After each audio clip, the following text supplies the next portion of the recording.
After Tink became Mr. Fix-It, he had many more chores than before. Although he never did anything in the morning except soak, his afternoons were filled with appointments for fixing things.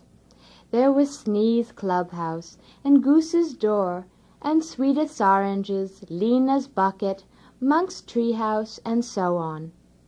Finally, Tink had started to work on his own house, which soon began to look extremely classical. He went all the way to Jowl's pig pen for the finest mud available to patch up doors and roofs. He perfected the technique of picking off leaves from high trees with his trusty trunk, because, as everybody knows, the highest leaves are the most beautiful and the strongest. In short, he had made his house an extra special dwelling. Nobody was jealous, because, after all, Tink was always happy to help out when somebody else needed some work, so it was only natural that he should spend some time on his own house. The more Tink worked, the more ecstatic he became about the house. He even decorated his door with some strands which had fallen off from Swedith's mop. Now, the more ecstatic Tink became, the more he needed to put his feelings into song. But he decided that he needed some professional advice for the lyrics, since he wanted this to be an extra special song. An extra special song for an extra special house, sung by an extra special elephant. So he prepared for a trip to the woods, where Safflower Oil had gone once again to write a poem. As he set out from his house, he heard Swedith singing happily to herself. They call me the clean and lady, 'cause I swing my broom all day. They call me the clean and lady, 'cause I send all the dirt away. Oh, hi there, Tinkerbell, buddy old chum. Where you heading this fine morning? Hello, Swedith. I am off to the woods to see Safflower Oil, so I can get a little help on my new and powerful song. Would you like to come with me?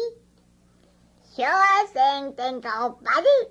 I'll even bring my trusty broom so I can sweep a little in the woods. Never swept there, you know. So Swedith and Tink started on their way. But soon after they entered the woods, they heard a strange warbling sound. It seemed very far away, and they could hardly hear it. But as they continued their walk, they heard it again, this time much more distinctly. Alfred! Alfred! My gosh! Don't tell me we got somebody new on time now. Seems to me like every time you turn around, you bump into a new animal. Well, I certainly never heard that voice before. Alfred!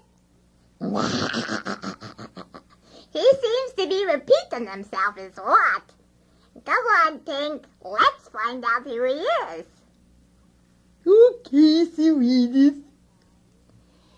In a short while, Swedith and Tink came to a clearing in the woods, and there, propped up on a log, a fat little orange creature was sitting.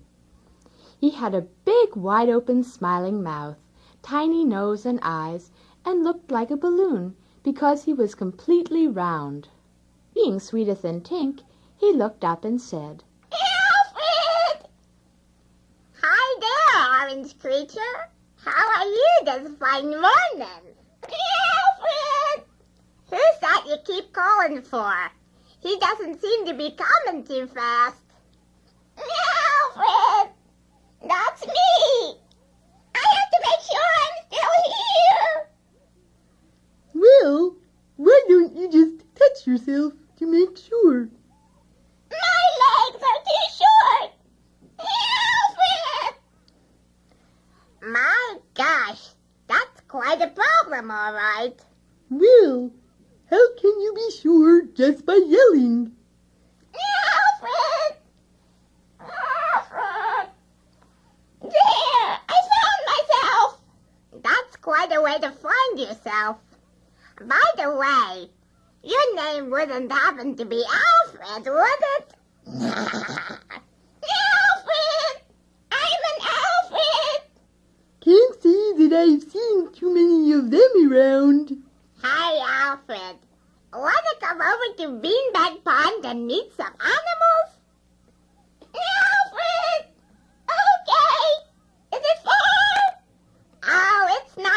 in a spot of walking.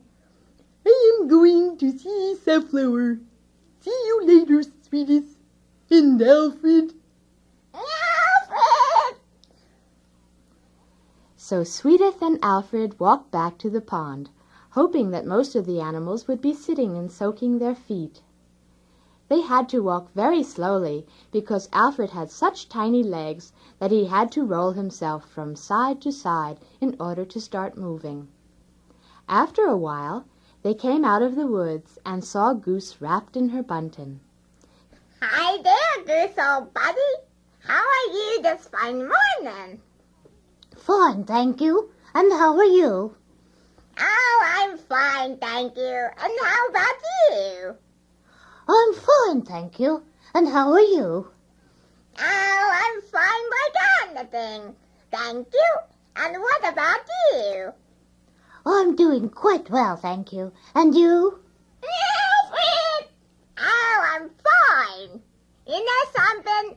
We could keep this up all morning if we wanted to. You started it, don't you know? Who's that orange creature over there? Oh, you mean Alfred? Alfred, this is Goose.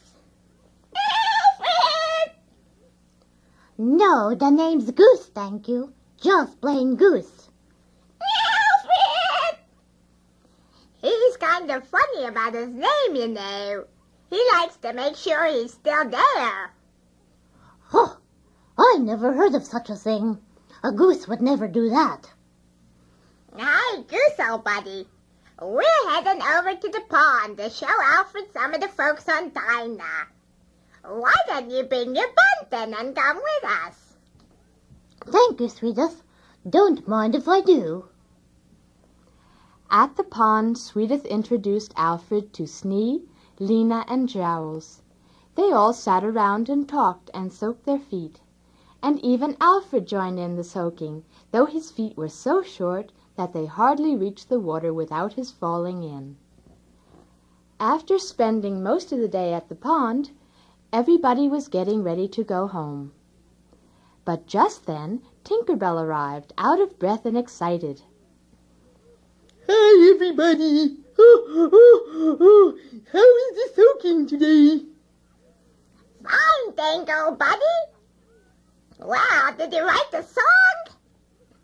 Oh, yes. Safflower was a great help. Together we have fashioned a fine ode to my house.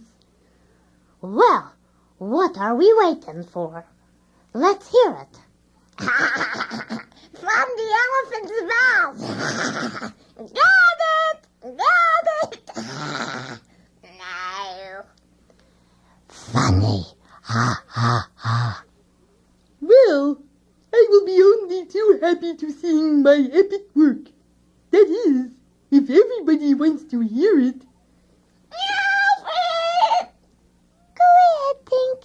We're all eagerly awaiting the song. Okay, I will comply to everyone's desire to hear my song. What's it called? Oh, it's called House. Just House. Flat feet. Well, shall I begin? Here we go. House, thou art staring grim and bleak, a ponderous, inscrutable parallel biped, standing firmly on your mystical foundations, an oasis in the desert that is 34th Street.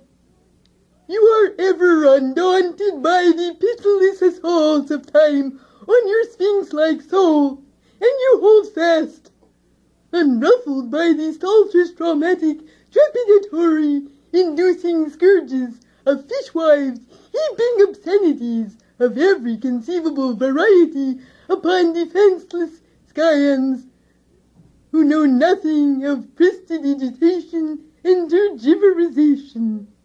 Seal test, launching ice cream into the gorged, surfeited canyons of human gluttony. Riveters avenging their miseries on your pockmarked sidewalk, and lo! You outlast them all. Oh, House, Thou art saved from brutish beasts, while men have lost their reason. O house, what immortal hand or eye dare frame thy fear, full symmetry? O house, if winter comes, can spring be far behind? House!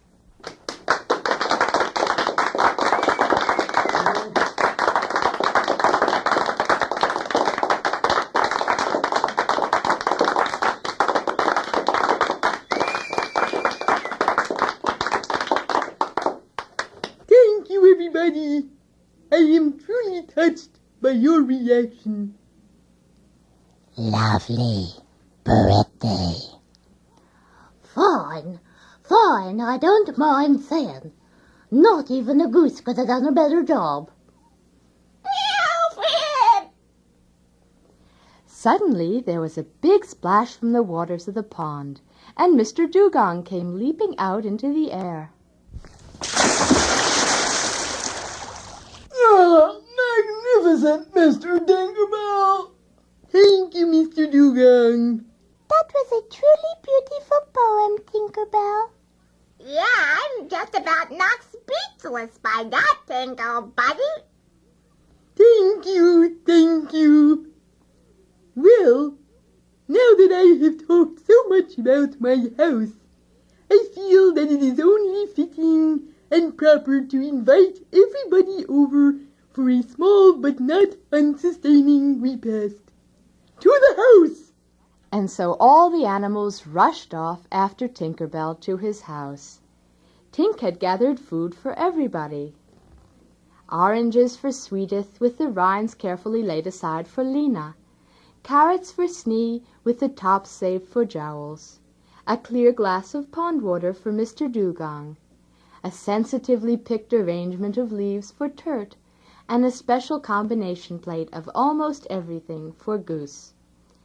Tink sat and munched happily on some hay, beaming contentedly as everybody ate heartily and talked excitedly, enjoying the party and the house.